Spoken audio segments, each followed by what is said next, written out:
A cornerstone of Russia hacked the 2016 election collapses and is ignored by the mainstream media as usual. Hello and welcome back to TST. If you're new to the channel, tap on the subscription button and press the notification bell so you can receive news and updates that you can rely on daily. Buried amid the panic over the coronavirus, Robert Mueller's prosecutors got the green light to flush down the toilet one of their major cases alleging that Russia hacked the 2016 US presidential election. US District Court Judge Dabney Friedrich on Monday evening granted the DOJ's motion to dismiss the case against Concord Management and Consulting. This is more than a black eye. It is an indictment and rebuke of a corrupt group of prosecutors who worked for Special Counsel Robert Mueller. They filed a case without foundation and smeared a group of foreigners that the prosecutors, did not think would fight back. Big mistake. Let me take you back to February 2018. The headlines of the New York Times, Washington Post, LA Times, The Atlantic blared the following propaganda. Mueller's indictment puts details behind claims of Russian interference. This was it. Real proof that the Russians helped elect Donald Trump. Here is The Atlantic's breathless take on the matter. Special Counsel Robert Mueller indicted 13 Russian nationals on Friday connected to Russia's Internet Research Agency, a Kremlin-backed outfit whose employees posed as Americans and spread disinformation online in an attempt to influence the 2016 election. The indictment details highly specific allegations, including names, dates, and the text of private messages that appear to substantiate central elements of the U.S. intelligence community's assessment that Russia made an active, concerted effort to subvert American democracy. Did you catch that? This indictment is prima facie evidence that the flawed, disingenuous intelligence community assessment put out in January 2017 was substantiated. The Truth challenged former director of the CIA, John Brennan, also has some major crow to eat. That buffoon took an unfounded victory lap reacting to the news of the indictment of Concord Management. Claims of a hoax in tatters, John Brennan, the former CIA director, said in a tweet. My take: implausible that Russian actions did not influence the views and votes of at least some Americans. He added, a message for John Brennan. You cemented your status as a certified moron and a walk-in talking hoax. The only thing in tatters is your claim to be a competent commentator on legal matters and intelligence issues. The indictment that Brennan so enthusiastically and prematurely celebrated was flushed down the toilet on Monday, March 16, 2020, by the very prosecutors who brought it in the first place. They finally realized that they had no case and asked the judge to dismiss with prejudice. The judge said yes.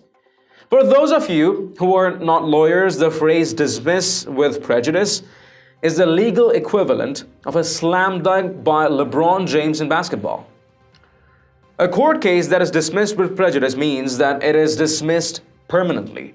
A case dismissed with prejudice is over and done with once and for all and cannot be brought back to court. Let us briefly revisit what Mueller and his band of white-collar criminals alleged in the February 2018 indictment of Concord Management. Defendant, Internet Research Agency LLC, aka IRA, worked in various capacities to carry out IRA's interference operations targeting the United States. Beginning as early as 2014, the IRA received funding for its operations from defendant Yevgeny Viktorovich Prigozhin. The IRA had a strategic goal to sow discord in the U.S. political system, including the 2016 U.S. presidential election. Concord personnel posted derogatory information about a number of candidates, and by early to mid-2016, Concord's operations included supporting the presidential campaign of then candidate Donald J. Trump campaign, and disparaging Hillary Clinton. Concord made various expenditures to carry out those activities, including buying political advertisements on social media in the names of U.S. persons and entities. Concord also staged political rallies inside the United States, and while posing as U.S. grassroots entities and U.S. persons, and without revealing their Russian identities and organization affiliation, solicited and compensated real U.S. persons to promote or disparage candidates. Some Concord personnel posing as U.S. persons and without revealing their Russian association communicated with unwitting individuals associated with the Trump campaign and with other political activists to seek to coordinate political activities. All of this is an unsubstantiated allegation. No evidence, no proof that would have held up in court. The Mueller team folded in the face of a real lawyer hired by Concord Management. That is what the Mueller team never counted on. But this was not the first setback for the Mueller team in this case. They were admonished by the judge last year for falsely and improperly alleging that the IRA was a Russian government tool for intelligence operations. On April 25, 2019, Concord filed the instant motion in which it argued that the Attorney General and Special Counsel violated Local Rule 57.7 by releasing information to the public that was not contained in the indictment. Concord's main contention is that the Special Counsel's report improperly suggested a link between the defendants and the Russian government and expressed an opinion about the defendants' guilt and the evidence against them. The court ordered the government to refrain from making or authorizing any public statement that links the alleged conspiracy in the indictment to the Russian government or its agencies. The court further ordered that any public statement about the allegations in the indictment must make clear that 1. The government is summarizing the allegations in the indictment which remain unproven, and 2. The government does not express an opinion on the defendant's guilt or innocence or the strength of the evidence in this case.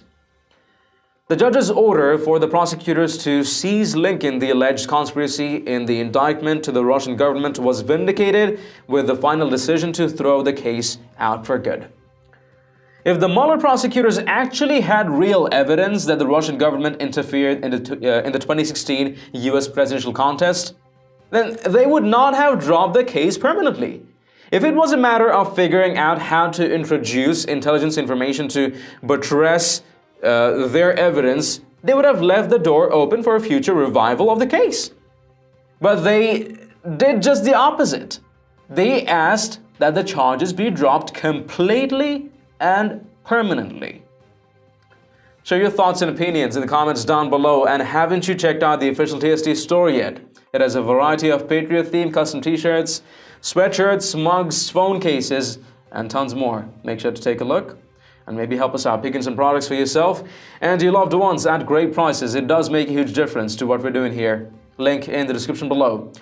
If you've liked this report, let us know by tapping that like button down below, share the news among friends and family, and don't forget to subscribe to our channel. Thank you for watching. Stay tuned for more news and updates on TST. I'm David Ravine, and I'll see you in the next one.